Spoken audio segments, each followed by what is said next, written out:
Salutations, Utopians. Hope all is well in your world. Another big time blockbuster trade as we get closer to the deadline in so Miami, Utah, Golden State. It's finally over. Jimmy Butler has been sent to the Golden State Warriors to help Steph Curry, Draymond Green, and the rest of the gang close out an illustrious career. In return, the Warriors are giving away Andrew Wiggins, most notably. Dennis Schrader is relocated to Utah. I want to talk a little bit about, first and foremost, Dennis Schrader comparing the NBA trades in lieu of what he said in response to Luka Doncic getting traded to the Lakers as calling it quote-unquote slavery. Now, obviously, that's a little bit extreme. But what I found interesting, shortly after this trade to Golden State, Jimmy Butler was announced that he will be signing a 2-year extension that will push him past 2026-27.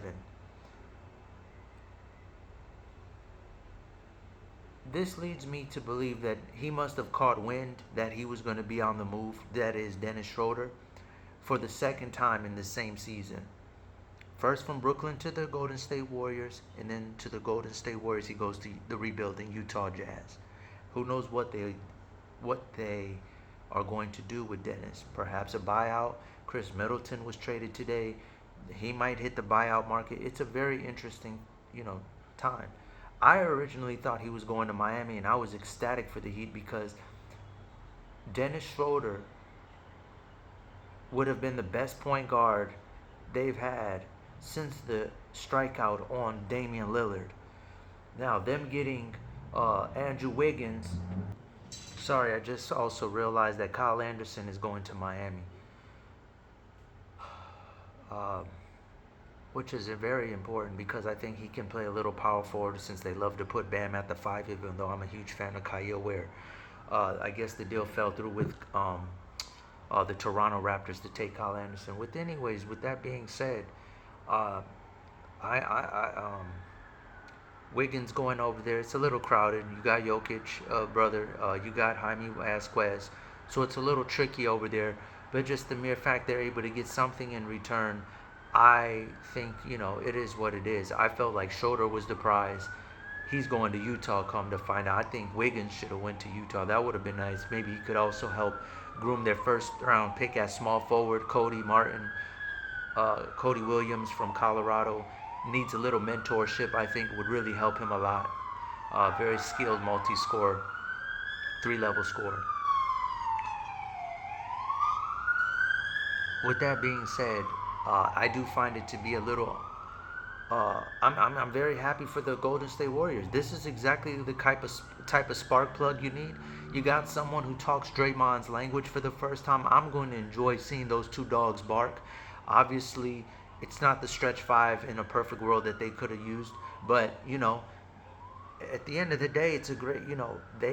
If you can't get what you need, which is a center, which is very difficult. The Lakers are in the same position. Everyone knows you want a 5. Kevon Looney is already in the top 5 in terms of best offensive rebounders in the league. But the next best thing to get a guy in Jimmy Butler, who's a playoff riser, obviously, and he gets to playing defense. And he changes the spirit and the identity of the team. Now you have 2 building blocks who can take on that identity, and instantly he becomes one of the 1B leaders of the Warriors immediately, which we know is not necessarily Steph's desire to be a vocal leader like that. He's the guy who just plays ball, leaves the extra stuff to everyone else. But it's a great voice in that locker room to get on another voice along with Podziemski, a scrappy dude. I really like the identity change that the Golden State Warriors did tonight. This is a phenomenal move you can do to change the overall spirit. Sometimes you just got those leaders in the locker room who immediately cause an attribute boost. When Ray Lewis comes into the gym, everybody on the team adds another plate. Same thing with Sue used to do with Detroit when he'd come from Nike camp, delayed in the off season, and then everything just changes. Everyone, because you know, leadership is a real thing, and spirituality of a team, it changes, is a real thing. You know what I mean? When you're in the locker room with a real alpha leader, and so everyone just kind of sits up in their chair when you're around someone who really talks about, who walk it like they talk it. And so Jimmy's gonna Pozdemski, Jimmy, Draymond Green, scrappy physical Kevin Looney. You create an identity. Now I don't know what this holds for Kuminga. I mean TBD at this point. But the fact they were able to keep Kuminga, Wiggins is on the move. That's major because he could have really, that would have been a major, acquisition. Kuminga next to Bam, a very athletic front line. Being able to keep Kuminga, the saga continues. But I really like this move for Golden State. I thought about it that maybe KD could go to the Warriors, but it makes sense that he didn't want to go there. The injury, rushing back from the Achilles, the Draymond incident, I think it was like, we're going to close that door. I do still think that the Phoenix Suns, due to Bradley Beal's contract, is probably going to have to move KD and Book at some point. I thought it was preposterous last summer, but it's looking more and more like a reality with that log jam at the two. They got money tied with Grayson as well. But this was a wonderful move by the Warriors. The next best thing, and I wonder what's going to happen in Kuminga still, because obviously that contract is still looming. With that being said, Utopians, I hope this was informative. I'll try to do better next time. Global out.